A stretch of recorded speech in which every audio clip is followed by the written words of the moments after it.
Hello students, today we are going to start with the new chapter number 4, A Truly Beautiful Mind.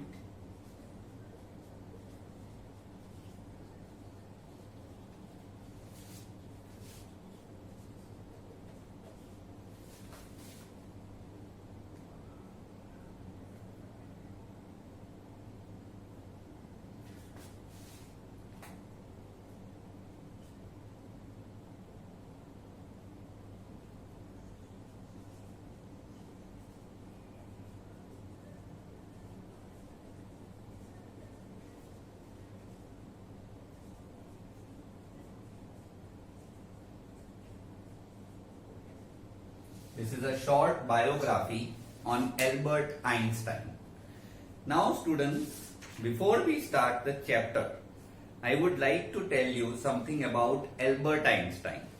Students, Albert Einstein is considered to be a scientific genius of all time.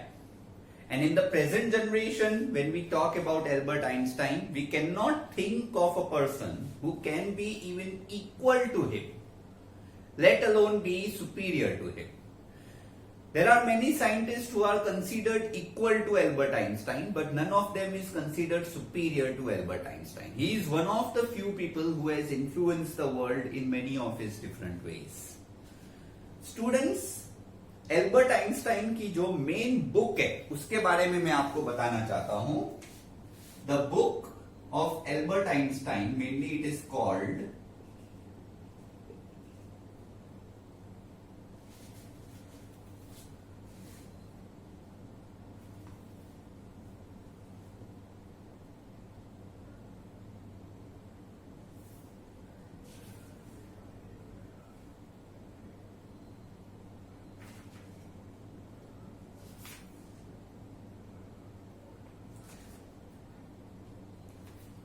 The Theory of Relativity.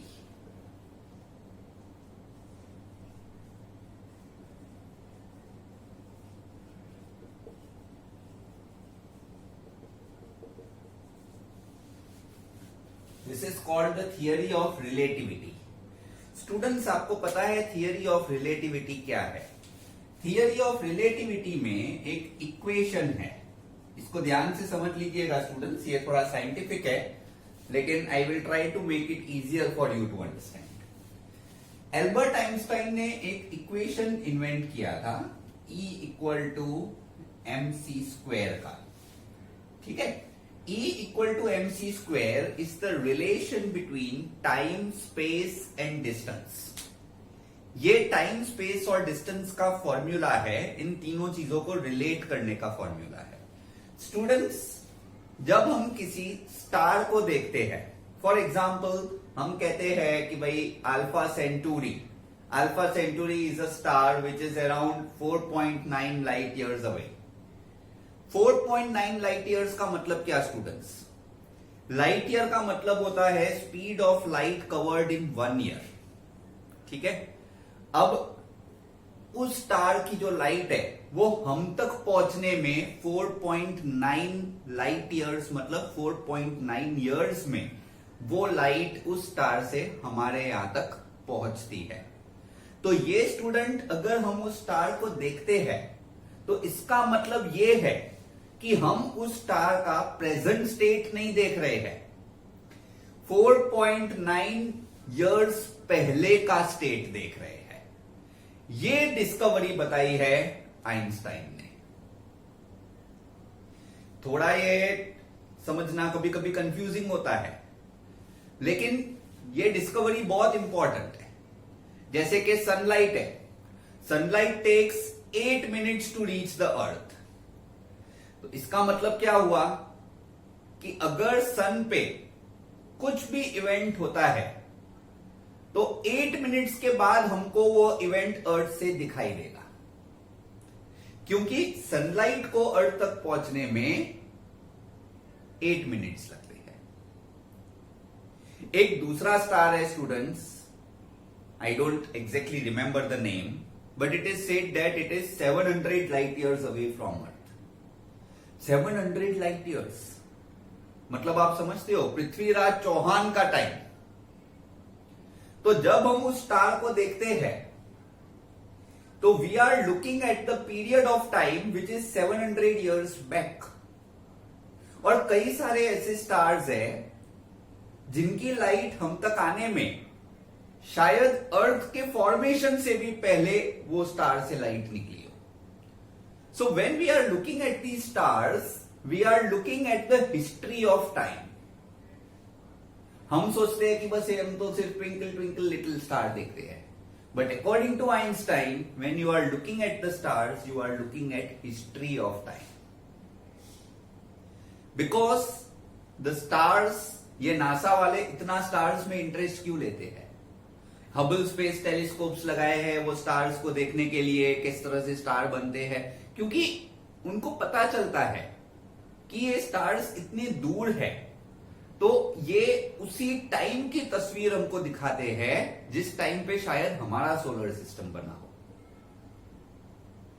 Correct? So this equation E equal to mc square, this is a pioneer equation which satisfies the need of time, space and distance, and this was given by Albert Einstein. लेकिन इसके लिए students ये equation invent करते करते उनकी college life, उनकी personal life, उसकी तो बराबर से धचिया उड़ गई होगी। क्योंकि जब कोई इंसान ऐसा कोई इक्वेशन पे काम करने बैठता है तो वो फैमिली को टाइम नहीं दे पाता है, वो किसी चीज को टाइम नहीं दे पाता, इनफैक्ट अपने जॉब को भी नहीं। So let's study more about him. So I am starting from before you read on page number 46 of Beehive textbook. Beehive textbook page number 46. What do you think of when you hear the word genius? Who is a genius? And what qualities do you think a genius has? We shall now read about a young German civil servant who took the world by storm about 100 years ago. In the summer of 1905, the 26-year-old published in quick succession. Quick succession.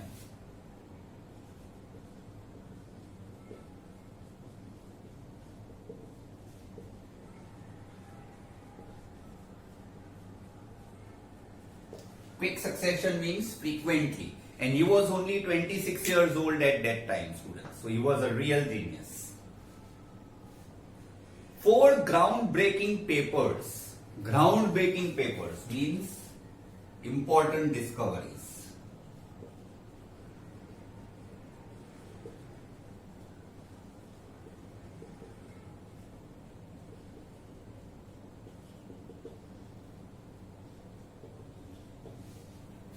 Correct? About light, the motion of particles, the electrodynamics of moving bodies, and energy. His work took up only a few pages in scientific journals, but changed forever our understanding of space, time, and the entire cosmos, and transformed the name Einstein into a synonym for genius. It transformed the idea of genius. So here, these 4 groundbreaking papers, they were about light, the motion of particles, especially the particles of light, the electrodynamics of moving bodies, and energy. तो यहाँ पे E जो है ये energy के लिए है, ठीक है? और ये जो mc स्क्वायर है इसमें constants of light, the speed of light and something which is related to the electrodynamics of light particles. His work took up only a few pages in scientific journals, but it changed our understanding of time, space and the entire cosmos. पूरे Cosmos को समझने के लिए ये जो formula है ये बहुत इंपॉर्टेंट साबित होती है स्टूडेंट्स। आज के टाइम पे जो सैटेलाइट्स लॉन्च होती है वो इसी फॉर्मूला की वजह से। जो हमारे जियो स्टेशनरी गूगल के मैप्स है वो इसी फॉर्मूला पे बेस्ड है। हर चीज, इवन हमारे मोबाइल कैमरास के जूम भी, फ्लैश लाइट्स भी इस फॉर्मूला पे बेस्ड होते हैं स्टूडेंट्स। कहीं ना कहीं ये फॉर्मूला हर उस डिस्कवरी के लिए रिस्पॉन्सिबल है जो आज के टाइम पे हम इलेक्ट्रॉनिक या किसी भी तरह के मीडिया में देखते हैं। So we can say that he has made very important discoveries and that is why he is rightly called the genius. आज के टाइम पे अगर कोई क्लास में ऐसे साइंस या मैथ्स में बहुत ज्यादा एक्सपर्ट होता है ना, तो हम बोलते हैं he is Albert Einstein of our class. कोई स्टूडेंट अगर मैथ्स साइंस में होशियार हो उसके लिए बोला जाता है ये तो हमारे क्लास का आइंस्टाइन है। 50 years after his death, Albert Einstein's genius still reigns. Still reigns मतलब अभी भी उसके जीनियस की बात बोली जाती है। Now let's study about him. So if you want you can note down these important theories, theory of relativity and the important equation. ये चैप्टर में भी आएगा but right now if you want you can note down this much because I am going to rub this.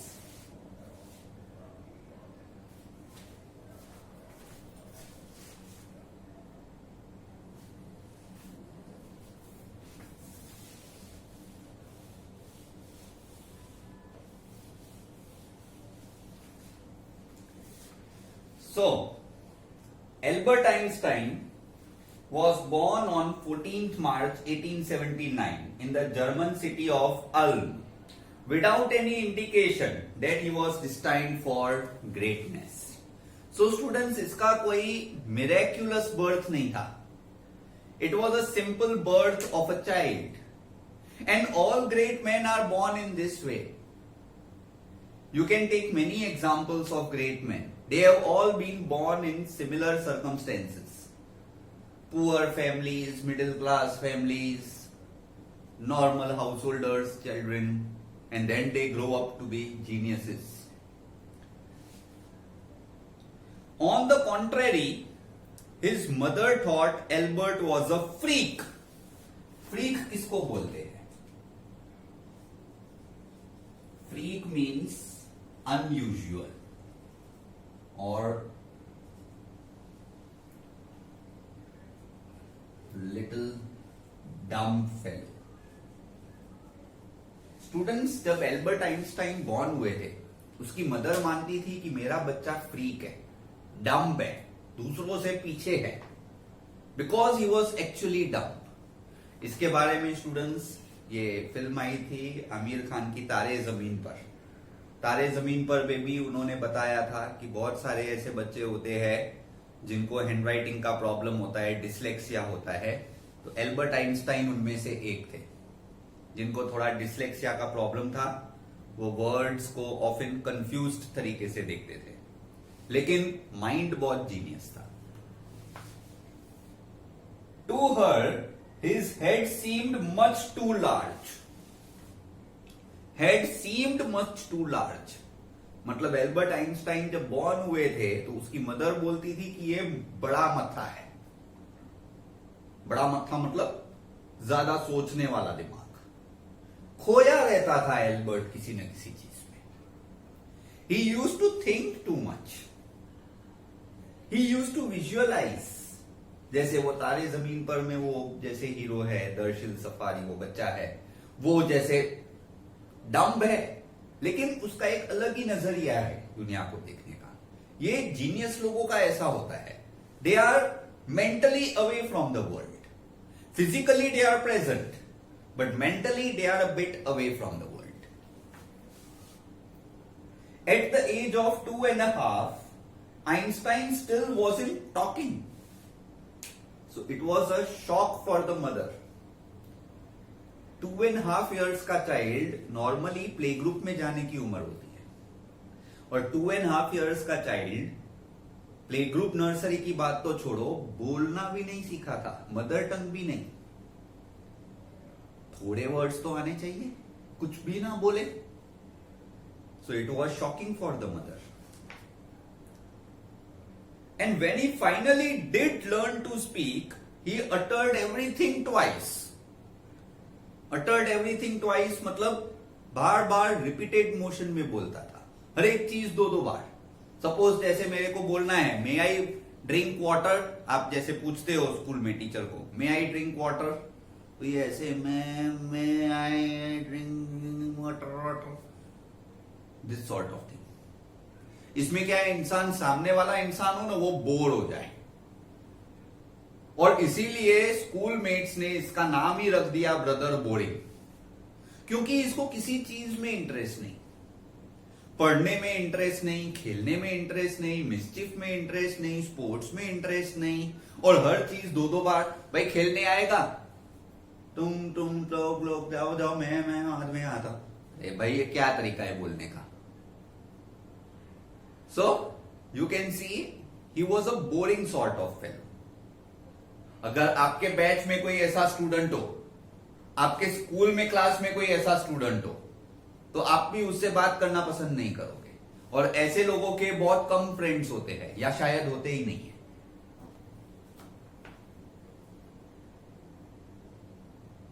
Einstein did not know what to do with other children, and his playmates called him brother boring. So the youngster played by himself much of the time.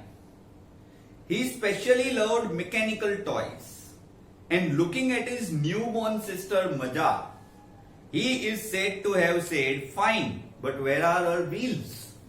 अब ये देखिए students, एक comedy incident है. इसको mechanical toys से खेलना पहले से ही पसंद था. This indicated that he could be a genius. लेकिन अभी तक किसी को पता नहीं था कि ये सच में जीनियस बनेगा. लोगों को ऐसा लगा कि बच्चा है, चलो किसी चीज में इंटरेस्ट है, अच्छा. मैकेनिकल टॉयज में उसको पहले से इंटरेस्ट था, कुछ ना कुछ बनाना, कुछ टॉयज का ऐसे करना. लेकिन जब इसकी सिस्टर बॉर्न हुई माजा, तो इसने अपनी न्यू बॉर्न सिस्टर को देखा. इसकी मदर ने इसको बोला, देखो बेटा तुम्हारे लिए नया खिलौना है. इसने सच में मान लिया कि ये खिलौना है, और इसने पता है कैसे बोला, क्या बोला, ये चलती कैसे है, इसके व्हील्स कहां है.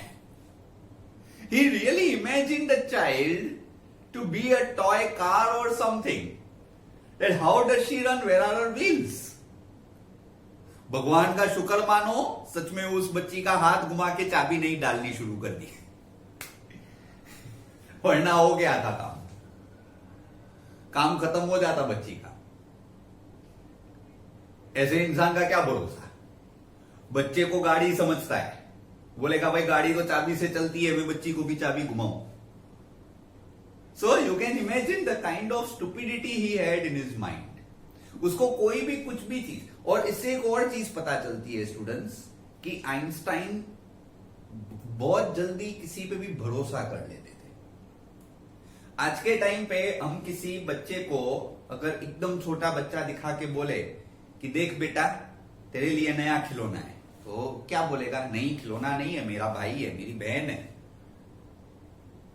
ये ह्यूमन बीइंग है. बच्चों में इतनी समझ होती है, आइंस्टाइन में नहीं थी. आइंस्टाइन की मदर ने उसको बोला कि देख तेरे लिए नया खिलौना है, हाँ चलती कैसे है. So this shows that he trusted everyone blindly. भाई जो भी उसको कुछ भी बोल देगा ना, उसको वो सीरियसली सच मान लेगा. अ हेडमास्टर, हेडमास्टर मतलब क्लास टीचर इनका, लेकिन यहां पे वैसे हेडमास्टर का मतलब क्लास टीचर होता है, लेकिन यहां पे हेडमास्टर का मतलब है principal. Right. So here it means the principal. A headmaster once told his father that what Einstein chose as a profession wouldn't matter because he will never make success at anything. Students, ऐसी चीजें I believe teachers को कभी बोलनी नहीं चाहिए किसी भी student को. और खास करके अगर कोई टीचर ने बोला होता, कोई जूनियर टीचर ने बोला होता, तो आइंस्टाइन के फादर ने शायद इस बात को सीरियसली नहीं लिया होता. वो सोचते शायद कोई टीचर्स थोड़ा बायस्ड होते हैं, कोई टीचर्स पक्षपात करते हैं, लेकिन प्रिंसिपल का ये बोलना, क्योंकि प्रिंसिपल जो है वो हाईएस्ट पर्सन ऑफ अथॉरिटी होता है किसी भी इंस्टीट्यूट में, और प्रिंसिपल बहुत कम टाइम पर किसी स्टूडेंट के साथ बहुत ज्यादा पर्सनली अटैच होके कुछ बोलते हैं। तो इनके हेडमास्टर ने जब इसके फादर को बोला कि आइंस्टाइन बड़ा होके जो भी प्रोफेशन चूज करेगा ना, कोई फर्क नहीं पड़ता, क्योंकि ये सक्सेसफुल होगा ही नहीं। And you can imagine the day Einstein became successful. You can imagine the face of the headmaster at that time. इसीलिए हम कहते हैं कि किसी को भी उसके प्रेजेंट से उसका फ्यूचर डिटरमाइन मत किया करो। जरूरी नहीं है कि कोई इंसान प्रेजेंटली पुअर है तो वो फ्यूचर में भी पुअर होगा। Not necessary, not at all. कोई स्टूडेंट प्रेजेंट में कम मार्क्स ला रहा है तो ये सोच लेना कि फ्यूचर उसका ब्राइट नहीं होगा, ये फ्यूचर में कुछ नहीं करेगा। No, wrong. I have seen many students जो 9th और 10th स्टैंडर्ड में थोड़े कम मार्क्स लाते थे, लेकिन बोर्ड तक आते आते बहुत अच्छे मार्क्स लेके आए, एंड आगे फिर 11th 12th में they have been geniuses. My own students. I have been teaching for 17 years, students, and I have seen many students. 9th में बच्चा आता है, बहुत डम्ब होता है, दो सब्जेक्ट में फेल होता है, लेकिन वही बच्चा 10th स्टैंडर्ड तक इतना इंप्रूवमेंट कर जाता है, टॉप 5 टॉप 10 इंस्टीट्यूट के स्टूडेंट्स में आता है, एंड वही बच्चा फिर आगे जाके इंजीनियर, डॉक्टर कुछ भी बन जाता है। और फिर हम ऐसा सोचते हैं कि यार 9th में आया था तब तो 2 सब्जेक्ट में फेल हुआ था, पता नहीं ये कैसे इतना इंटेलिजेंट है। So there is an ability in everyone. The only thing you need to realise is you have to take that ability out. You have to realise your true potential which lies within you, not outside you. Headmaster ने क्या किया? Headmaster की गलती यही है कि उन्होंने Einstein का प्रेजेंट देख के उसका फ्यूचर अनाउंस कर दिया उसके फादर को।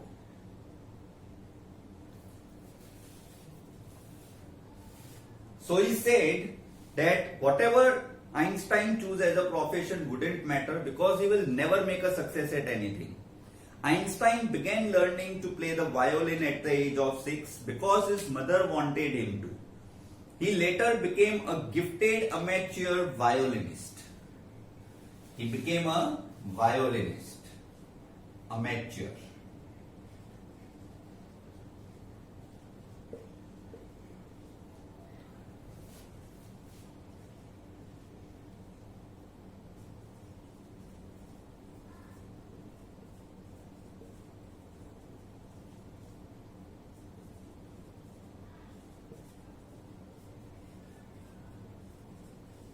अमेच्योर किसको कहते हैं? Who is more than a beginner but less than a professional.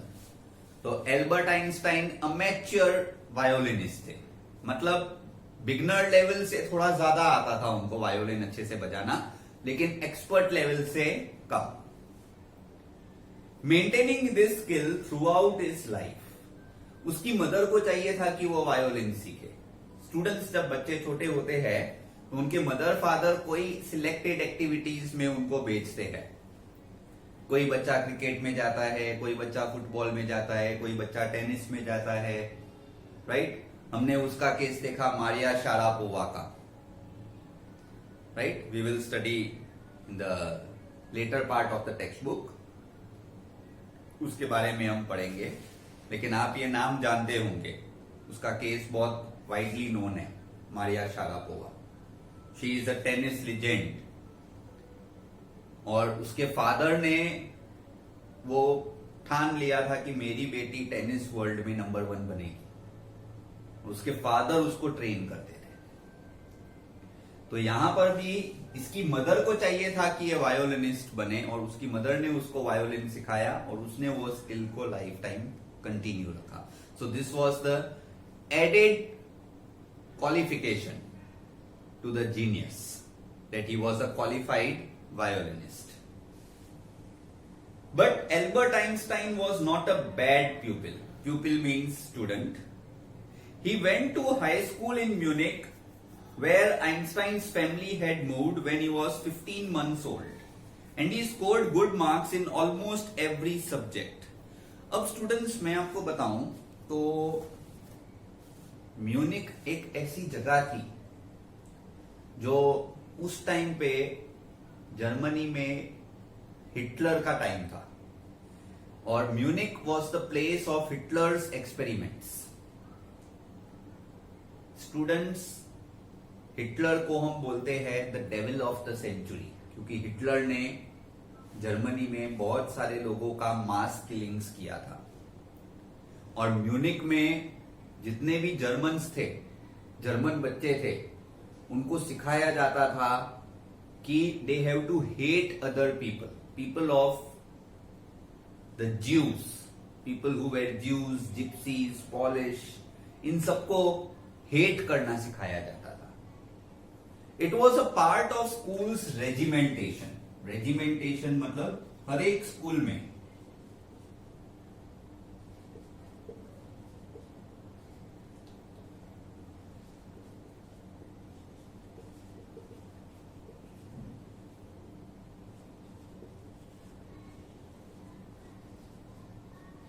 Strict disciplinary schedules बनाए जाते थे.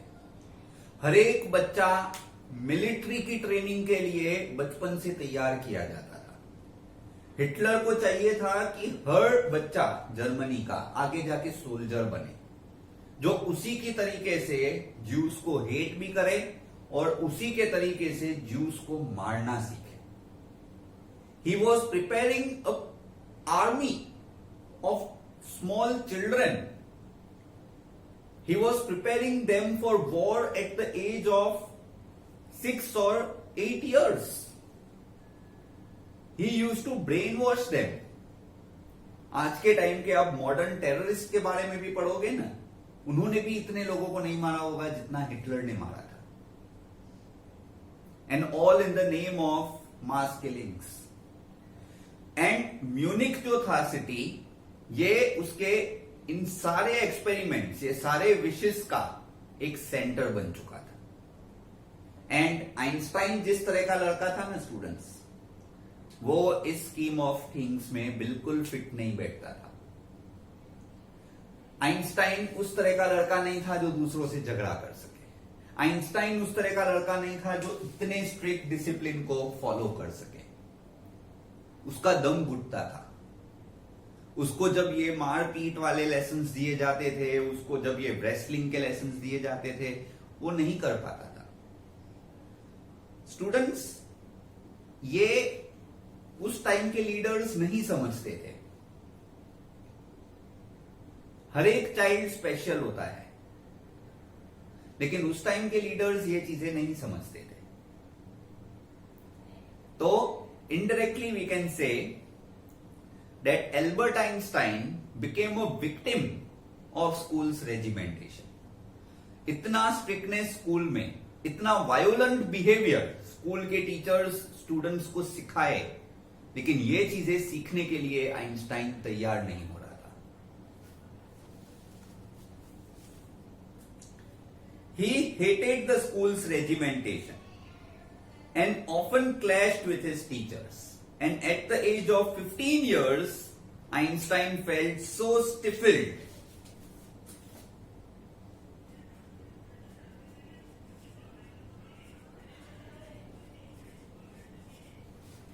extremely annoyed. उसको बिल्कुल पसंद नहीं था ये school. That he left the school for good. Left the school for good मतलब left the school for his good future. And फिर वो दूसरी जगह पर जाकर रहने लगे. तो students, please note down this.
The previous year, Albert's parents had moved to Milan and left their son with relatives. तो मिलन, you know students, it is another city. तो ये मिलन में भी आइंस्टाइन को पसंद नहीं था, उसको जर्मनी में रहना ही नहीं था, क्योंकि पूरा जर्मनी एक वॉर जोन की तरफ जा रहा था। First world war, second world war में पूरा जर्मनी एक वॉर जोन में कन्वर्ट हो गया था। He didn't want to be in Germany, और वो भी दूसरे लोगों के बीच में, क्योंकि इसके पेरेंट्स मिलन रहते थे और ये खुद म्यूनिच रहता था। तो स्कूल तो छोड़ दिया, लेकिन म्यूनिच में भी ये जो लोगों के घर पे रहता था वहां पे उसको रहना पसंद नहीं था, क्योंकि इसकी फैमिली मिलन में थी and he was alone in somebody else house in Munich with the relatives. So after a prolonged discussion, Einstein got his wish to continue his education in German-speaking Switzerland, in a city which was much more liberal than Munich. ये Switzerland के Zurich में चला गया, और Switzerland जो था, it was one of the few countries in Europe जहां पे वुमेन को भी एजुकेशन दिया जाता था। तो स्टूडेंट्स, आप समझ सकते हो कि अब हम चैप्टर के मोस्ट इंपॉर्टेंट पार्ट पे जा रहे हैं। Einstein will get the love of his life. बराबर, इसको एक लड़की मिलेगी जो इससे शादी करेगी। Einstein was highly gifted in mathematics and he was interested in physics. तो स्विट्जरलैंड में जूरिच जो था, इट वॉज लिबरल, म्यूनिक की तरह स्ट्रिक्ट नहीं, लिबरल था। वहां पे सारे स्टूडेंट्स को जो सब्जेक्ट करना हो वो कर सकते थे। जरूरी नहीं है कि हर एक को वॉर की ट्रेनिंग करने की, जरूरी नहीं है कि हर एक को स्पोर्ट्स लेने का। तो इसको जो सब्जेक्ट्स लेने होते थे वो लिबरली पढ़ सकता था। He liked that free environment. So he was gifted in mathematics and in physics, and he decided to study at the university in Zurich. तो स्कूल लेवल कंप्लीट करने के बाद जब ये कॉलेज में गए तो यूनिवर्सिटी ऑफ जूरिच में गए। But science wasn't the only thing that appealed to the dashing young man with a walrus mustache. So students, ये आप देख सकते हो, ये आइंस्टाइन है और ये इसका वॉलरस मॉस्टेज है। वॉलरस मॉस्टेज मतलब ऐसे ये इस तरह का मॉस्टेज जो यहां पर देखा जा सकता है। तो ये एट द एज ऑफ 21 ये इसका वॉलरस मॉस्टेज है जो आप देख सकते हो, दिस काइंड ऑफ मॉस्टेज। So science wasn't the only thing that appeal to Einstein. उसके अलावा भी एक चीज थी, और वो चीज थी मिलेवा। मिलेवा उसी के जैसी एक लड़की थी, आइंस्टाइन के जैसी ही, जो अपने पेरेंट्स के साथ नहीं रहना चाहती थी। जो प्रॉब्लम्स आइंस्टाइन फेस करते थे, स्कूल में टीचर्स के साथ क्लैश होना, दूसरे सब उसके साथ एग्री ना करे, वही तरह के प्रॉब्लम्स मिलेवा अपने घर में फेस करती थी। तो ऐसा समझ लो, दो दुखियारे एक दूसरे को मिल गए, और जब दो दुखियारे एक दूसरे को मिलते हैं तो आपस में उनका रिलेशन भी डेवलप अच्छा ही होगा। He also felt a special interest in a fellow student, Mileva Marik, whom he found to be a clever creature. तो यहां पे स्टूडेंट्स, क्लेवर क्रीचर मतलब आइडियल पार्टनर।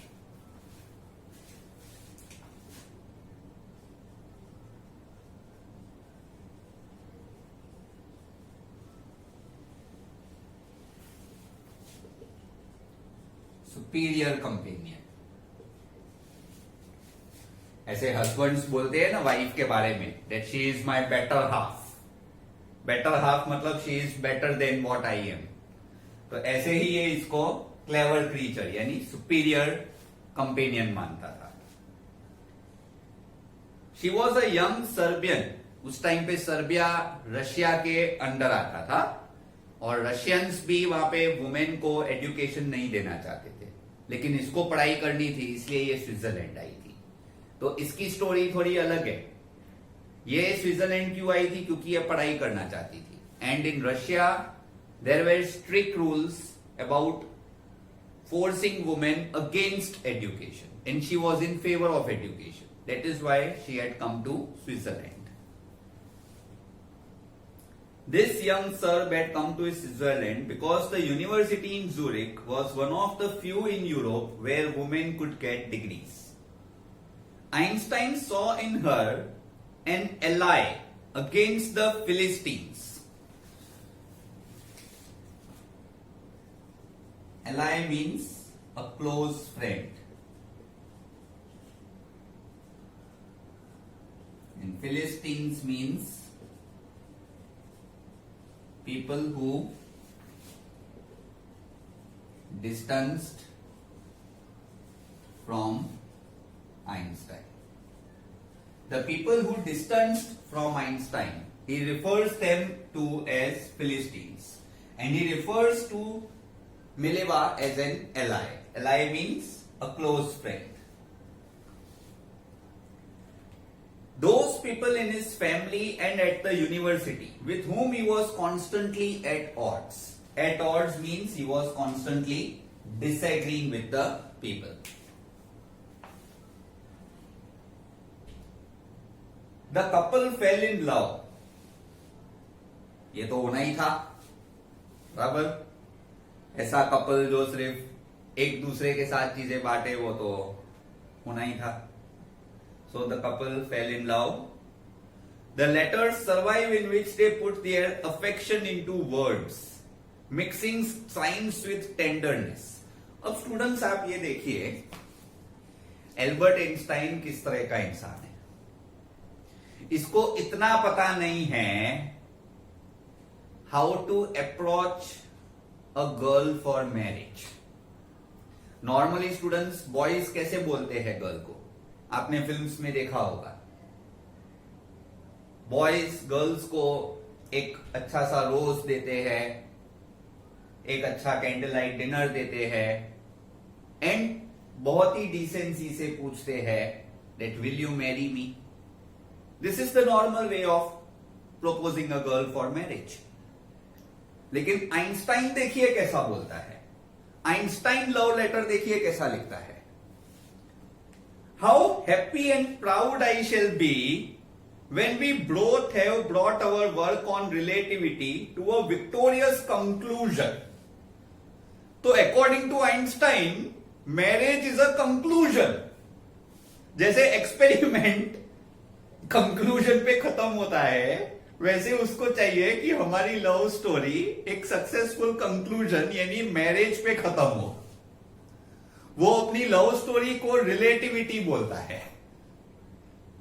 अब स्टूडेंट्स, अगर मिलेवा की जगह आज के टाइम की कोई लड़की होती ना, तो सीधे सीधे इसका लव लेटर फाड़ के मुंह पे डाल देती. जो लव लेटर लिखना भी नहीं आता, कैसा बेवकूफ है, साइंस को लव लेटर में डाल रहा है. बट मिलेवा भी उसी के तरह है. तो Mileva accepts his love letter and they get married.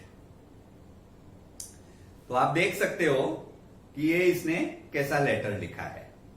And students, इसने लेटर लिखते वक्त ऐसा हमें रीड करते वक्त लगता है कि जैसे कि ये कोई एक्सपेरिमेंट की बात कर रहा है, but actually he is talking about his love life and his marriage. So as I told you, Mileva agreed and they will get married. अब यहां पे स्टूडेंट्स हम आज का लेक्चर स्टॉप करते हैं. आप ये इतने मीनिंग्स लिख लीजिए and we will meet you. I will see you in the next lecture, students, and we will continue the chapter. Till then, goodbye.